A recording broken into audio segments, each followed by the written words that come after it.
Hey gang, how are you? I hope you're all well. Today I am finally going to do something with my Philodendron Gloriosum. This thing is ridiculously widespread and I'm not here for it. I never have been. I'm not a fan of crawlers.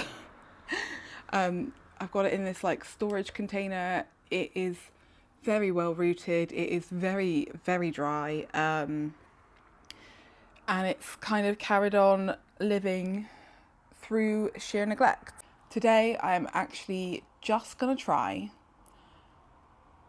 putting it on a pole and seeing if I can train it to climb. It has currently got 5 leaves. However, I'm only interested in keeping 2, and that is these 2.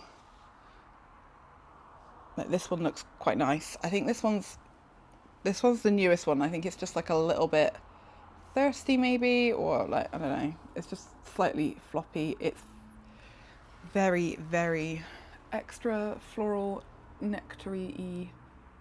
I'm gonna get sticky hands, aren't I? I hate sticky fingers. Anyway, I'm going to try and save these 2, and obviously they're pointing in kind of opposite directions at the moment, so I am going to try and bring them close together without snapping it.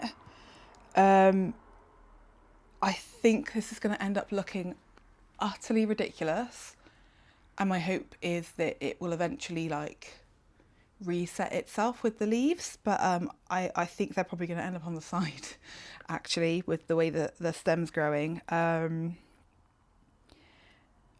yeah, I currently, this is like sat in the middle of the plant room floor, just spread eagle, and I need it to not be, so I'm doing it today. This is happening today. I've got no idea what I'm going to do with the rest of the stem. This bottom part of the stem here has no leaves attached to it, and it's starting to do that like corking type thing that old stems do. It absolutely could root and grow new shoots. I mean, it will be rooted anyway, but it could grow new growth from its growth points. But we'll see. As I said, I'm not a fan of it's also satisfying, isn't it? I'm not a fan of crawlers, and I'm unlikely to ever do anything with those props, so they might go in the bin or the compost. Like, I might see if Haley from Mint Plants might want them. I don't know. But yeah, I'm just pulling off the caterpillars, which is very satisfying. I'm sure you guys all agree. Okay, I'm going to get this guy out of this pot. Might see if I can make this leaf work as well, but I'm not overly precious about it. This one's just completely like wonky, and then this one's tiny and it's so far bent forward that I think it absolutely would snap. I think I might actually have everything that I need, which is quite rare. Normally I end up having to get up and down several times in these types of videos, but I've got a different pot for it to go in. I have a moss pole. I have the substrate that I want to go in the moss pole, which, is a combination of moss, tree fern fibre and vermiculite. The vermiculite is in there to retain some moisture, because I know I'm not good at keeping on top of these moss poles. I need to do like a full moss pole maintenance day, because with the current state that they're all in, there's just no point in them even existing. I've got the Soil Ninja Monstera and Philodendron mix for the substrate. The substrate it's in at the moment is like an old, like years old mix that I used to kind of make myself. And it's clearly been really happy in it, but it is very old. So I'm like, typically I will reuse some substrate, but I might not today, depending on what it's looking like underneath. I also have scissors, and behind me I have some like Velcro and Hugo's Amazing Tape and stuff, so I think I've got everything I need. Let's get to it. I think the first thing I'm going to do is actually chop off the leaves I know I definitely don't want. And I know it's like It's a bit sad, but let's just get them gone because that'll just make it so much easier.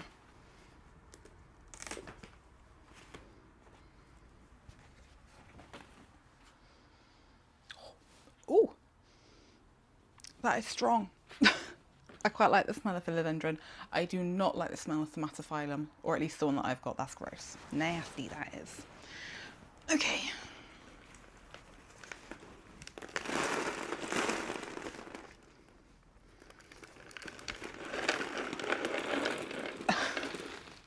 That came out so easy. Wow. I think it's because it's really, really dry. It just fell out. You can't really see.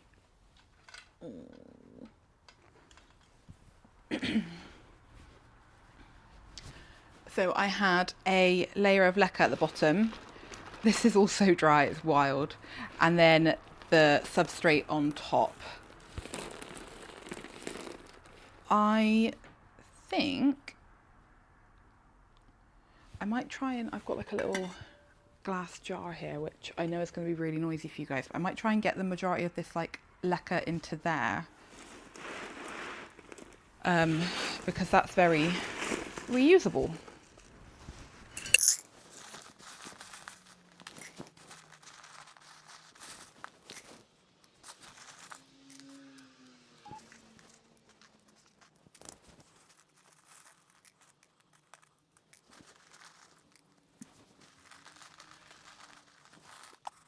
Okay, I'm gonna chop it now, and I think that was where one of those leaves were.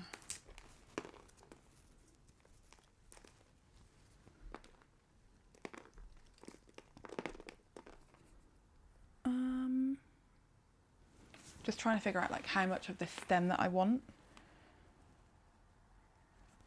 I might go from here. Like that's it. Seems like a lot of nodes for no real reason, but I think it'll be good. Oh, these, like, I don't know whether they're shears or scissors or whatever, they're from IKEA and they are really, really good. Like, that's quite a thick stem and that was so easy, like no extra pressure kind of needed.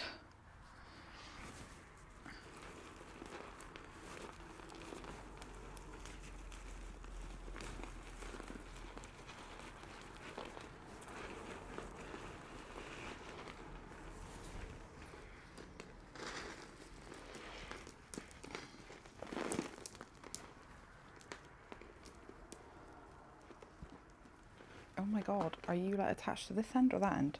Whoa! Okay, I'm just gonna move all of that over there for a minute. Like, I don't know what I'm gonna want to do with the other section of that yet. Oh my god. Okay. Like, the stem is clearly growing up this way and ooh, the leaves are going to look so silly for probably quite a while until they reset themselves.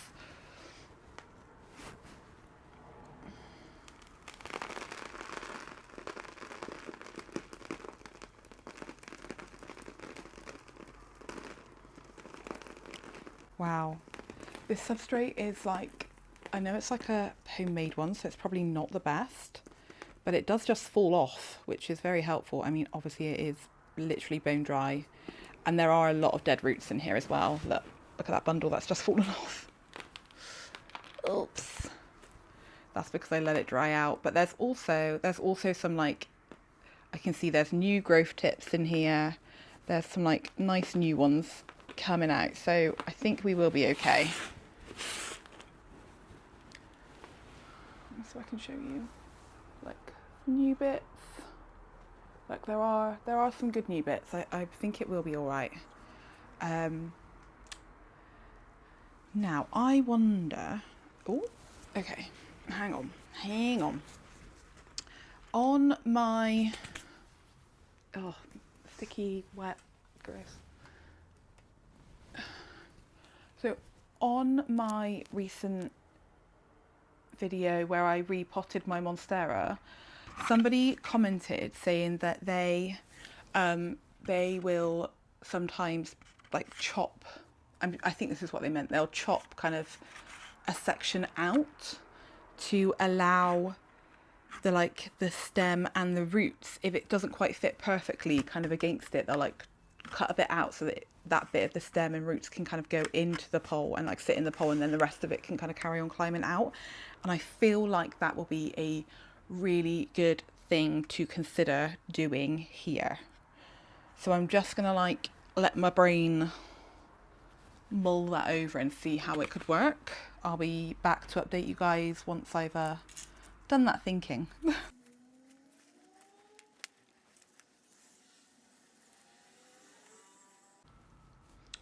Okay, I think what I'm gonna do, so the pole, like the stem sits quite nicely against the pole, but obviously we have got this huge root system and I'm not about to like thread it through these squares. So what I'm going to do is make some of the squares bigger so that it's easier to put those roots through, and then I'm also going to cut like a little section out the bottom here so that the roots can kind of come out without being like, without the pole like sitting on them and potentially causing damage. I hope that makes sense, and if it doesn't, I hope I can like show you what I'm doing so that it will make sense.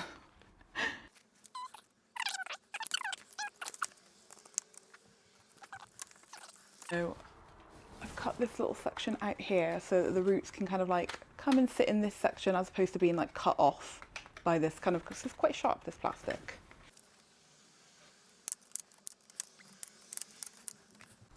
And what I've done so far is just made, the light's going to make it really hard to see, I've cut out the middle section of these two bits to make like two larger holes, and I'm hoping I'll be able to get the roots through there.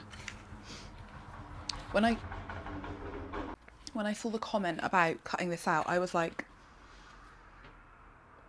I wish I'd thought of that, or I wish I'd seen that suggestion earlier, because I'm really annoyed that I haven't done it with my Monstera, my Thai Monstera, because that stem is just so curvy.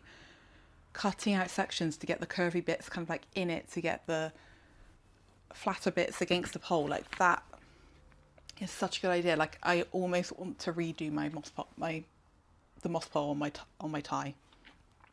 I did see, I haven't replied to it, I'm sorry, I'm not very good at replying on Instagram, but somebody did message saying that they've seen that video and they wanted to just share another creator that they really enjoy, which is Sydney Plant Guy, which I'm very familiar with. His channel's great, and they also said that the poles are supposed to be filled with like sphagnum moss, and whilst I know that is the classic thing that we put in these poles, you can put anything in them that you want. Like obviously in that video I filled it up with the substrate that I was using in the pot. When I go to top that one up, I will put in the moss, tree fern and vermiculite kind of substrate. I'm not completely sure why I decided to put the soil substrate in there. I have done that before, like soil poles. I'm not doing anything. Soil poles do work really well for plants. I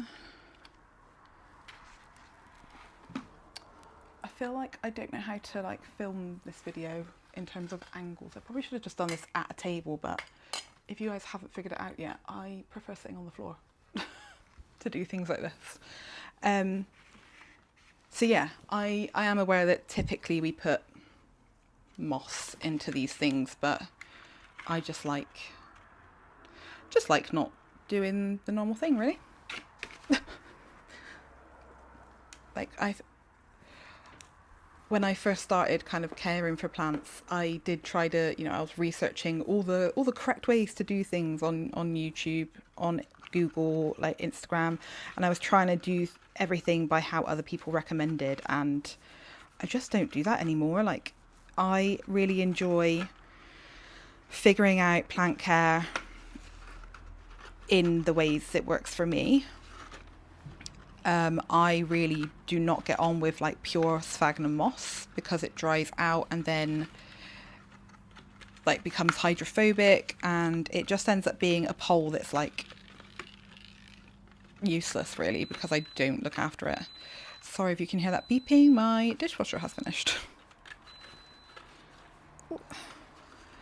So yeah, sorry I didn't reply. It's on Instagram. It's not, if you're watching this video that is, it's not anything to do with you, and it's not me being rude, I promise. It's just I find my Instagram DMs an incredibly overwhelming place to be, and the executive functioning in me does not allow me to get over that really because of my ADHD and my autism. So yeah, I am not very good at replying to DMs. I'm also not very good at staying on top of my comments on YouTube, but I am trying really hard to be a bit better at that.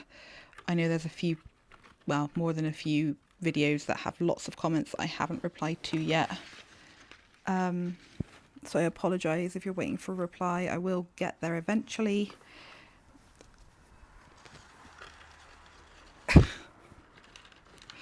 This is odd. It's a weird situation to be in. I really hope you can see what I'm doing. Ooh. Ooh. These petioles are too long. Get in that hole, please. That hole is big enough. Come on.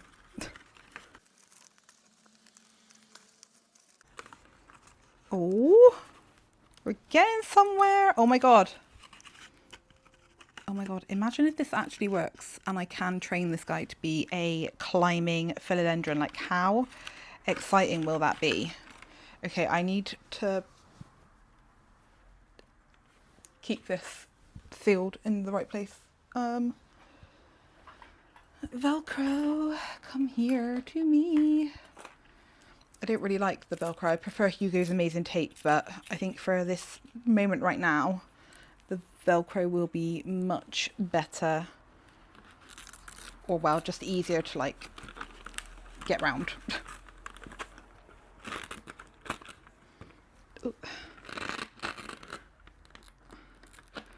Okay, one section secured. Woo! Don't you fall on me.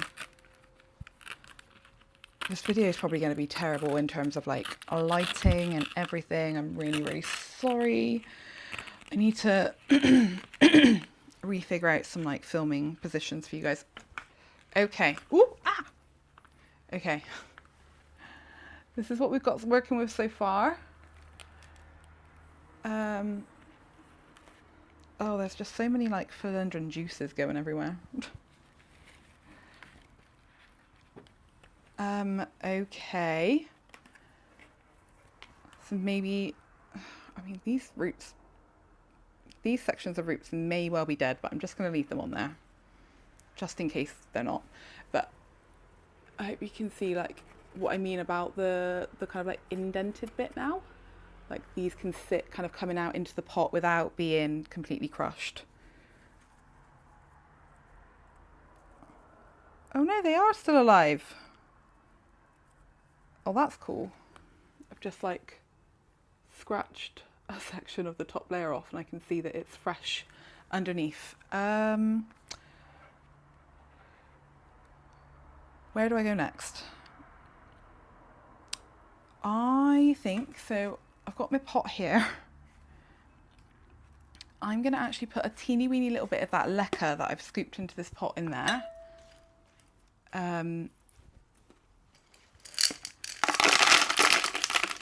Just a teeny weeny little bit, a little leca layer there. I'm going to pop the roots in and the pole. Ooh, okay, hang on. I probably should have put the philodendron higher up on the pole because this is a deep pot and now the pole's not actually going to touch the bottom because the petioles aren't going to allow it to. So I'll have to do the leca layer up a little bit higher than I would normally and just pray that the pole is stable enough.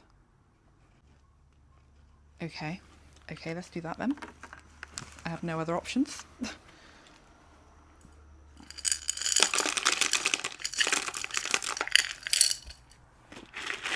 Okay. I'm so glad you guys are here with me. Like, I know for a fact that if I didn't have this YouTube channel, half of my plant chores would never get done. Like, I would not have done this.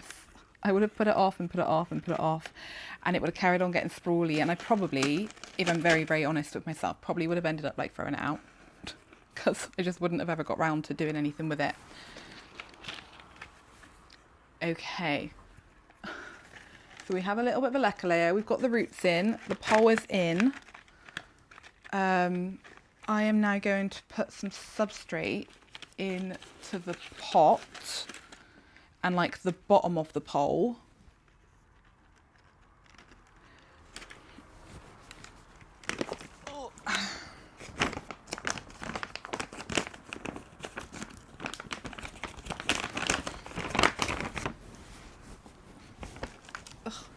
I love this cardigan, but the sleeves are so big and floppy.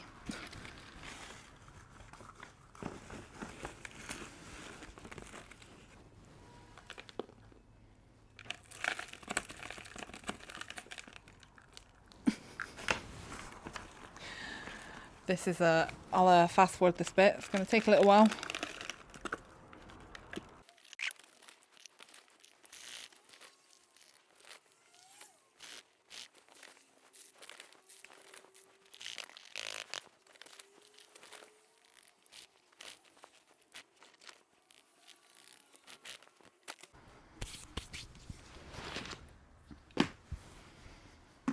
Okay.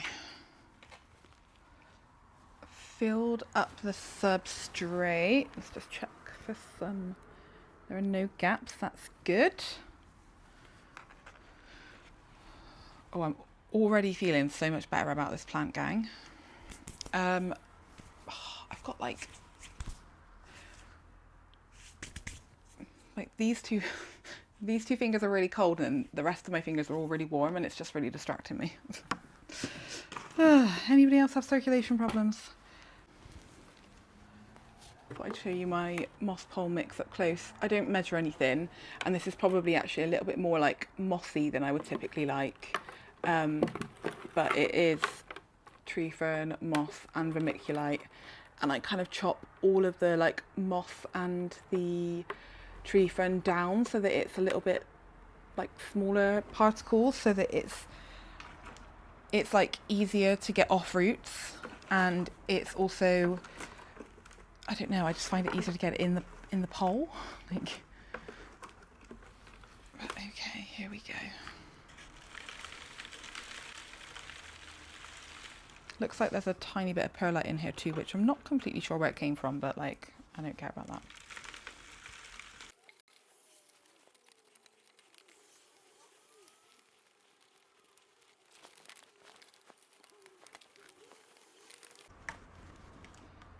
Okay.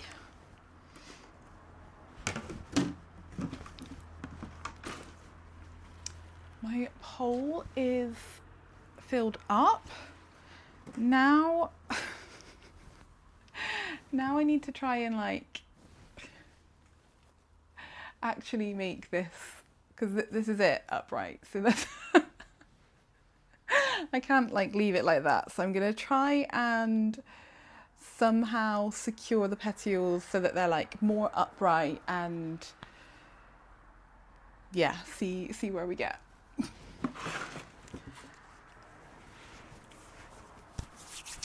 I'm gonna fast forward this bit as well. Like, I need to look at this plant to be able to do that. I'm not one of those people that can work very well like backwards. I'm sorry.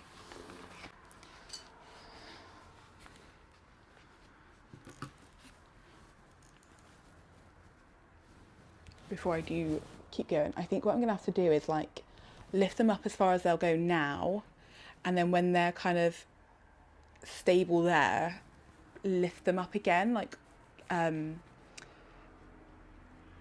know Becca Daler Plants calls it like bracing, like with teeth braces. Like, you put them on, they're tightened up, they're like, your teeth move a little bit, and then when they kind of stop moving, they get tightened again so they move a bit more. Like, does that make sense?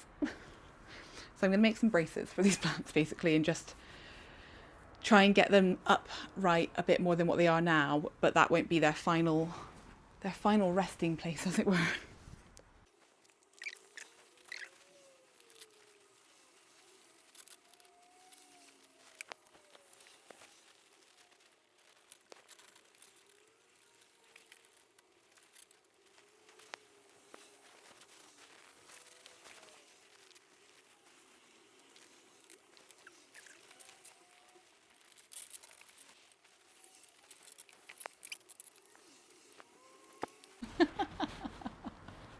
That's so silly. Oh no.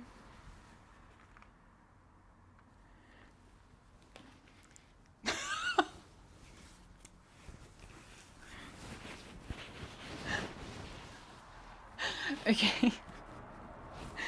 This looks ridiculous. Oh, no. This is what we've got so far.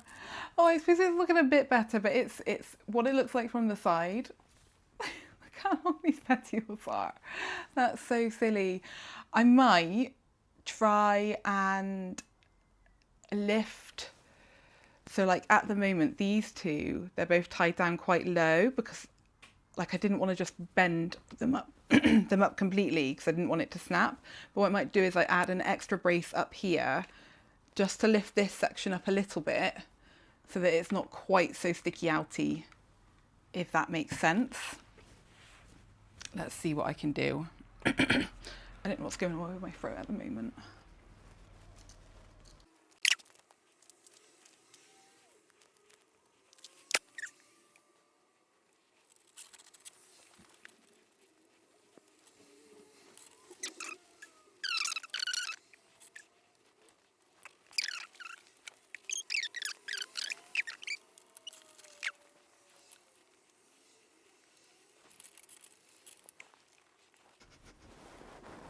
I feel like that made it look a lot worse from the front. Oh no.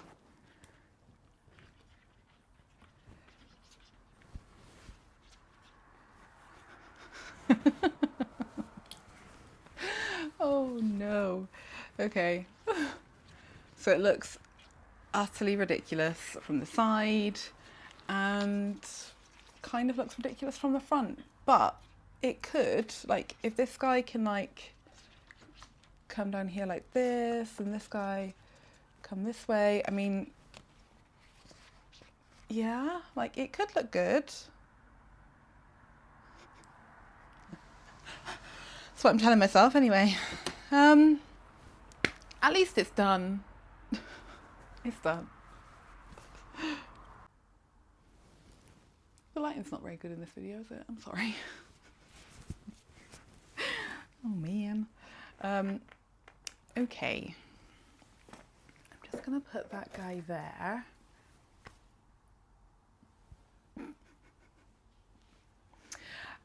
It will go into the plant room again, but at least it can stand. Like it's taking up a whole lot less kind of like, what was that, like square foot? Just taking up a lot less floor space and just kind of taking a bit more air space, but I can work with that, that's fine. I've been filming for like nearly 45 minutes. That hasn't taken me as long as I thought it was going to, so that's really nice. I think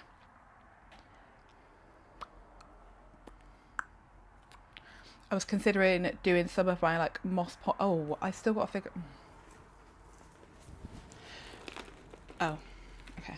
I was thinking about what I should do with like, whether I should do like more in this video, and whether I could do my moss pole maintenance in this video too. But I don't think I want to be doing that with my time right now.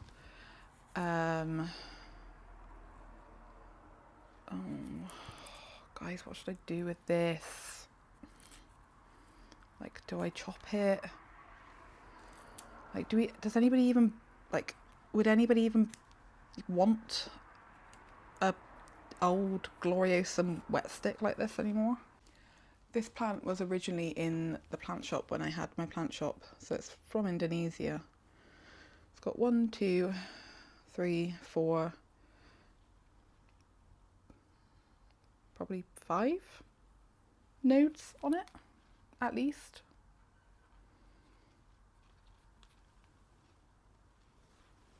You can see this one, and you can see this one. The auxiliary buds. I wouldn't keep all of those roots on it, especially all of the secondary roots. I'd probably chop them. I don't know. I don't know what I want to do with this right now. So I'm going to leave it in a little bundle like this. I don't think I'm going to do my moss pole maintenance with you, but I think I might just show you a couple of updates that I'm excited about. First one being my Alocasia Michelitziana fry deck. This thing had thrips. I say had, I checked it yesterday and it didn't have any then. But it actually had thrips and spider mites. I managed to get rid of the spider mites quite quickly, and I got some of the spider mite sachets from Ladybird Plant Care, and that helped. And in that order I also got some of the thrips sachets. I've had a repeat of the thrips sachets come through, and I feel like this batch has finally gotten rid of it. The thrips that I had on this one were the Great Western Flower thrips. Like, they've been much harder. Like, I say much harder, I think I've kind of, if this one is now free of thrips, I think I've gotten rid of them. I think they like arrived in like August time, and I've gotten rid of them now, and we're like right at the beginning of November, so that's not bad for a thrips infestation. But what I was noticing is that I was checking these plants and I wasn't seeing any larvae, but I was seeing adult Great Western Flower thrips, and I realised that, like, I don't know what the like proper name for the typical houseplant thrips that we get are. Like, well, I don't know what they're called, but typically, like, they are definitely different to the Great Western Flower thrips. But I can see like the larvae, like the young stage of those thrips. I can see them really easily. So I can see the adults and I can see the larvae. I can't see the larvae of the Great Western Flower thrips very well. They're much skinnier, like way skinnier than the normal ones. Like, so like the adults are really skinny. They're easier to spot because they move more. Like, they're more wiggly and kind of like, they don't stay still for very long. Whereas I feel like the normal thrips that we have, they kind of stay. They're not like fast moving bugs. The juvenile ones, I think I have seen one once, but to have the many adults as I did have, there must have been loads, but I just couldn't see them because they must be really, really tiny and very skinny. Having said all of that, I think, just touch some wood, that I might be thrips free, at least on this plant. And I'm really, really happy with it. This new leaf is just stunning. It's so pretty. I really, really love it. And it's got two corms in it, like these little leaves. That's from one corm, and then there's another corm here. And there are some other corms in here that are sprouting, but those are the two that have like properly sprouted and got leaves. Ew, you peed on me. There are good roots, and I'm really, really happy. Like, I was nervous getting this plant because my green one is currently a stump, and I loved it when I had it with leaves because it was beautiful, but as soon as it started dropping those leaves and kept dropping those leaves, like, I couldn't figure out how to make it happy, and it's currently a stump, and I have no interest in bringing it back. I think that's partly because I do have this one now, but like, I heard people say that these were easier than the green ones, and in my experience it definitely has been. I don't know why, and I've had a thrips infestation on it. Like, it's been a lot easier for me to care for. So yeah, I just wanted to share that with you because it's been so nice to have, like, to be so worried about getting this guy and for it to be happy. It did have like another leaf here, but that one has died off. It was the oldest one, so I'm not massively worried. It looks like I can see, I don't know if I'll be able to show you this stem here, this petiole. It's got like a darker patch, which is going to be the next new leaf, and I feel like there has been movements on that one recently. So yeah, very, very happy with that guy. What other exciting things can I show? I can't get in there very easily. I was going to show, I've got an anthurium that arrived. It's been here a little while now, and I haven't shown you guys yet, but it's the King of Spades, the Hue, anthurium. Like, I'm really, really, really happy to have that in my collection. It's currently down here in the cabinet, but there's a whole bunch of Hoya like lined up in front of the cabinet door, so it's not just easy for me to like turn around and open the door and get it out for you. So I'm not going to do that. I won't show you that here. I am intending on doing my like entire anthurium collection video soon. That just feels quite overwhelming, and also I still love anthurium, like still big fan, but my heart has really been with Hoya recently.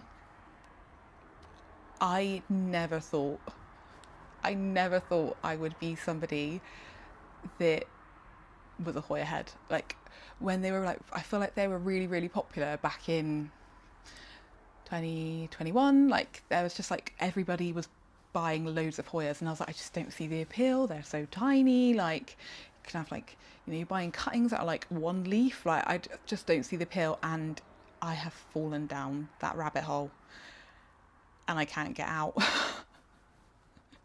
So when I filmed this video, like my Hoya collection video back earlier in the year, I was surprised to realise I think it was 16 Hoya.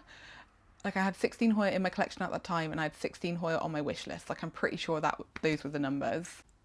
And like,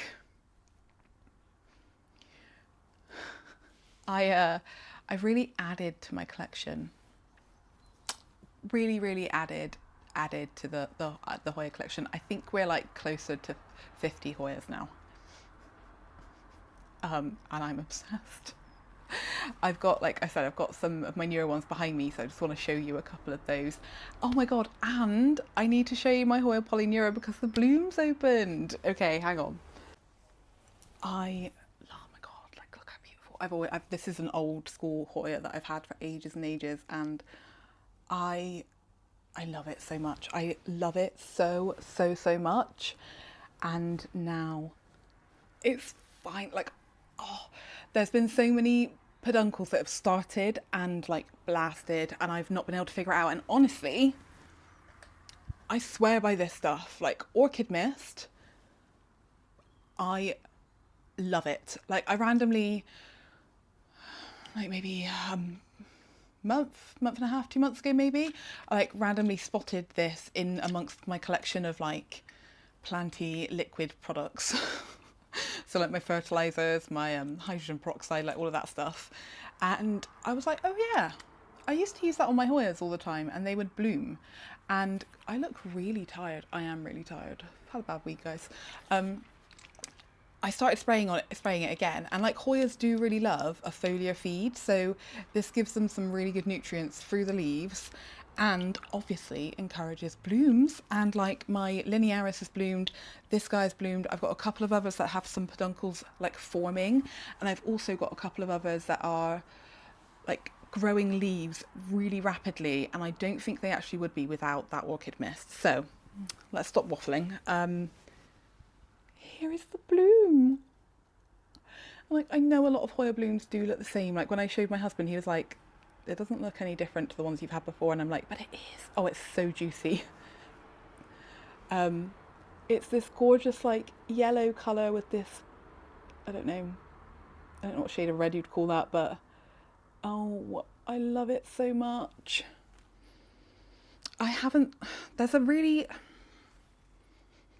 There is a really subtle smell, like a really subtle smell. I'm sure I heard somewhere that somebody says it smells like butterscotch, but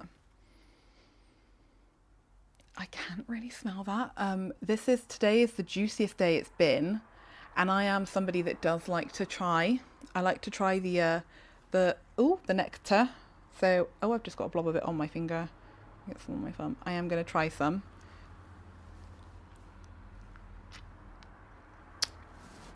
Oh, it's really sweet. It's really tasty.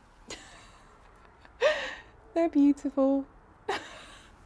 Can totally see why like bugs would be attracted to it to pollinate.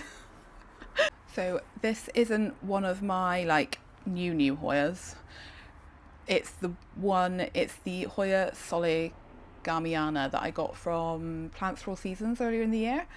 And this is one that I feel like, so it grew this leaf and this leaf in my care, like maybe like a month and a half after I got it, and it was quite slow to like push them out. And I started spraying it with the orchid mist and all of these leaves. So we've got this one here, we've got two in this section, and there's one up here. Like all of those started popping out all at the same time. The vine goes up to here. But that's mad, isn't it? That growth. Like I was not expecting, like when they put out these two leaves, I was so excited, and it started putting out its little tendril. But I was like, I mean, I was so excited. And it was so slow. And the fact that it's putting out 5 leaves all at the same time, that's mad. I'm certain it wouldn't be doing that without that orchid mist. This is one that I do really like, the long kind of veiny leaves that it has, but it is one that I bought for the blooms. I'm really, really excited. Like there are photos where some of them, they look like orange and pinky, and then some of them kind of look greeny and like a pale purpley, and I'm really intrigued to see what these will look like. Like I think when I originally wanted it, I wanted those like orangey pink blooms. I feel like the greeny and purple ones are stunning. So yeah, hopefully it will bloom. I haven't actually looked to see what time of year this one typically blooms in, so I love it so much. I really like to share the Hoya linearis blooms with you, but oh, this makes me sound so lazy. It's like on the top shelf, so I'd have to stand up, and then it's so long that it's like, I'm going to put in a little clip. Here is a little clip of the blooms. There's only 2 kind of blooming peduncles, umbels, whatever they're called at this stage. But yeah, they're really pretty, and they have like a very subtle citrusy, lemony scent. Another update that I would like to give you in regards to my Hoya collection is, this is one of the other Hoyas that I got in that Plants for All Seasons order, and I know this whole section is new growth. That's fast growing for a compactor, right? Like, what the heck? I have repotted it into this glass. Well, I think it was actually like a gin glass, but like how stinking cute. I got a discount code? I think I've got a discount code for these particular glasses, so check the description if you're interested. It's got a really good weighty bottom, so like it is pretty sturdy considering it's got this hanging over the edge of it. I don't know how long it will last. Also, why is it growing upwards? Like, why isn't it growing down? Is it gonna like whoosh, do like a little flippy floop? But I'm so happy with this. It did get aphids. It got aphids on all of this new growth, and I literally just every day I would come and check and just squish whatever was there. And I think I might have sprayed it once with like pure isopropyl alcohol, but I was really worried about doing that because I didn't want the new leaves to die. But it seems like none of them have died off. Some of them have got some really subtle funkiness to them, which I don't think you'd know unless you were me, like, and I pointed it out. But I'm really, really happy with this. So this is the Hoya Compactor Manaloa. And if you watched that Plants for All Seasons video, you'll know that I was quite disappointed when I unboxed it because I was expecting it to be longer. Like, it also didn't seem like the most variegated version. So like this is kind of what I unboxed, like this section here. And it had like this node was empty when I bought it. And then it had like a little bit of a growth point growing. And yeah, I feel like the bit that's grown in my care, like, I think it's more variegated, and I'm just so impressed with how quickly it's growing. Like, there's just one leaf after another. Like, they are getting a little bit smaller. I really like this leaf. Like, you can't really see it, but there's like a clear line. But yeah, the leaves are getting like a bit smaller, so I'm not completely sure why that is. I'm not really mad about it. Like, if you've got any ideas as to why they might be coming in a bit smaller at the moment, let me know. I would just really like it to go down. Just noticed that in this little gap, I don't know if you'll be able to see it because the lighting's terrible in this video. The stem's actually stripy with the variegation. Can you tell? I hope you can tell. Like, I'm guessing if it just carries on growing up straight, at some point it'll be too heavy and it will bend down, but I wouldn't want it to snap itself. Yeah, I'm going to stop waffling about this one, but I'm really happy about it. Again, I think the orchid mist is doing wonders. Obviously, I'll be doing another like Hoya collection video, and I will show you all of the Hoyas that I've got, but I would like to show a couple of my newer ones to you.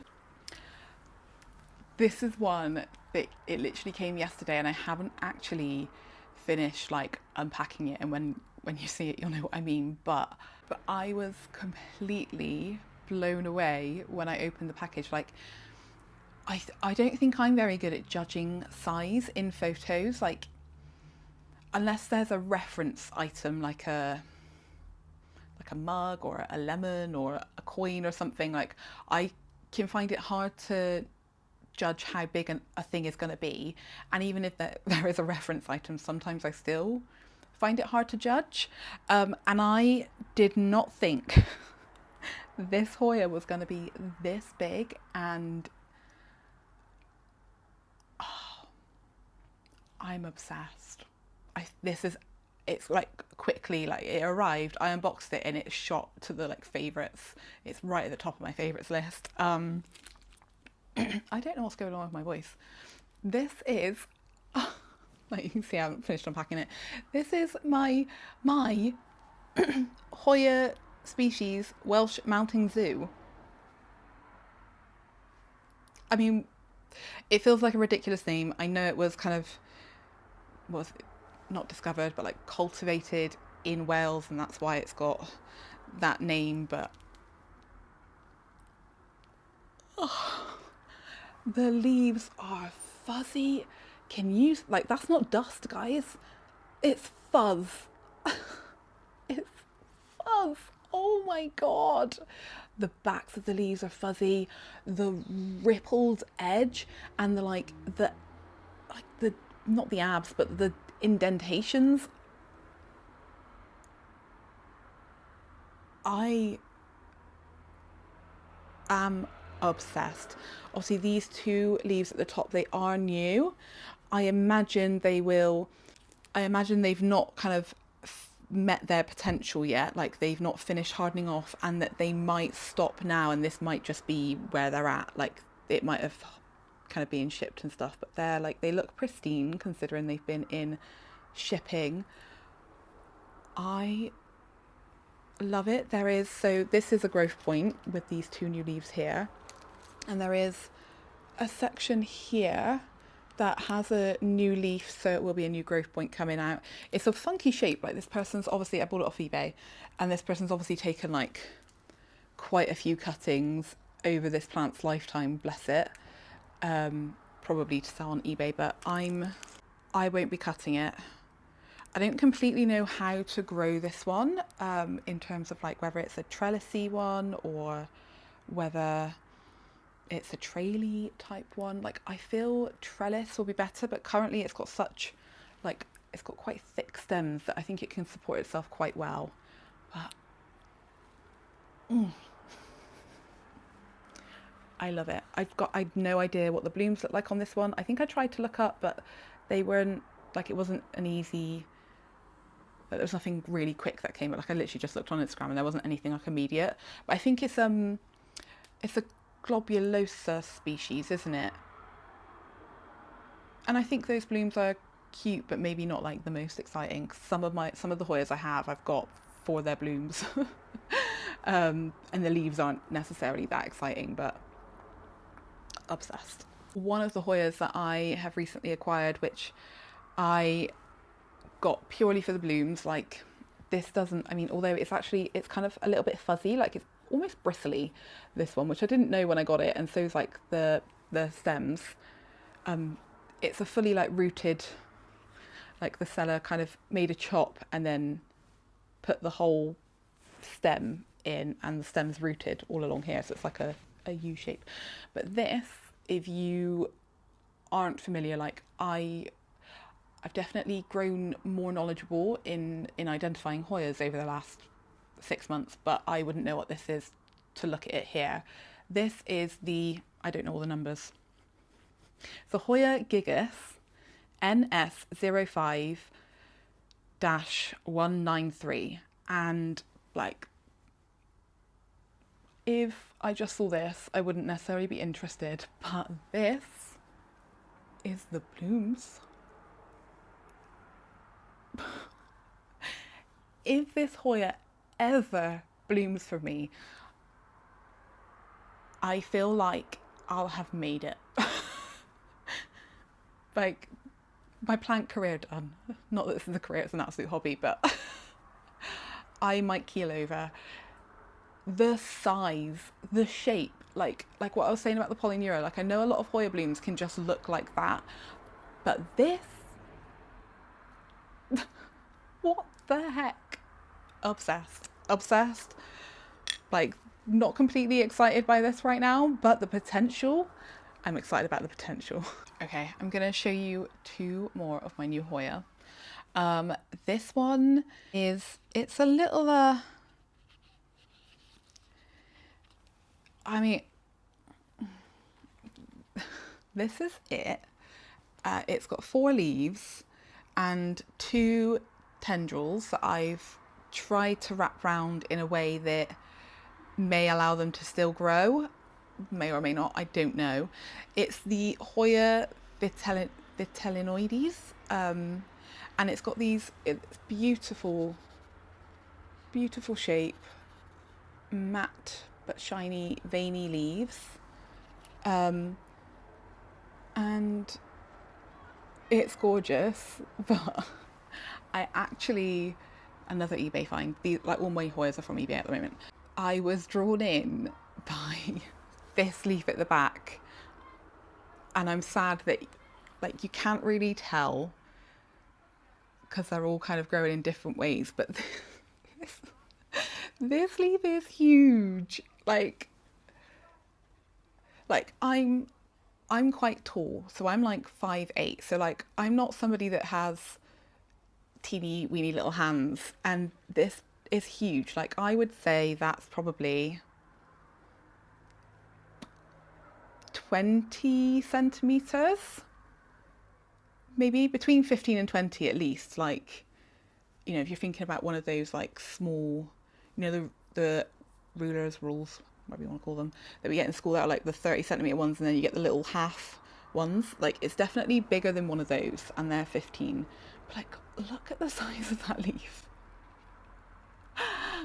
The potential for big leaves is so exciting to me. I love it, and I'm sad that like if I displayed this one on my shelves, like you wouldn't see the others, and it's just finding a way to display it. It has got on this tendril here, it has got the beginning of 2 leaves. So we'll see if it grows any more for me. One of the tendrils looks like this at the end, so it's an older one, and then the other one is this one here, so it's quite new. That's not going to focus, is it? But it's quite a new one. It's currently in pon. I've got my Hoyas either in like a soily looking substrate, or I've got them in pon, and it generally depends on a vibe that I get when I'm potting them up or what they came in. So this one came to me in pon, and I don't know where Welsh Mountain Zoo is in, but the next one, I mean, I haven't actually changed that. I don't want to show you all my good ones. A couple of the ones that I've had recently, they've arrived in like moss, and if they're in a moss substrate, I'll put them into like I put them in the Soil Ninja Philodendron and Monstera mix. So it just depends, like there's no real rhyme or reason to, like I haven't got necessarily a preference for what I put my Hoyas in, but if they arrive in something, I will put them into something similar, if that makes sense. And the final little one that I just want to show you is this guy, and this is, I think, quite exciting. It's the Hoya obovata, but it's the splashy one. And I feel like that's not doing the colour justice.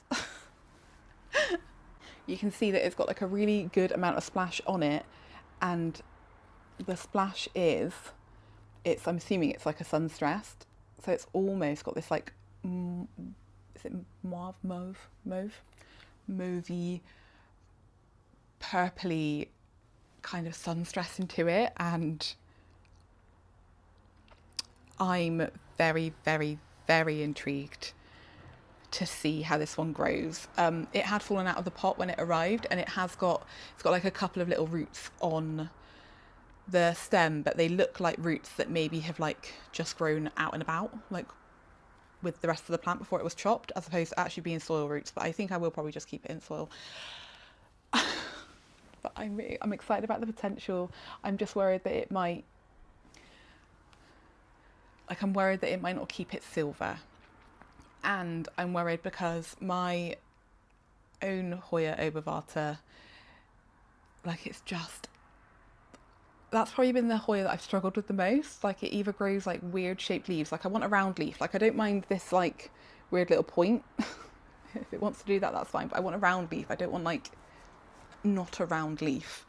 And also mine is, some sections are really nice like darker green colour, and then other sections are real either just lime green that they've grown in my care and I can't quite figure it out, or some of them are what it's come with, and I think they were nutrient deficient or overly sun bleached maybe.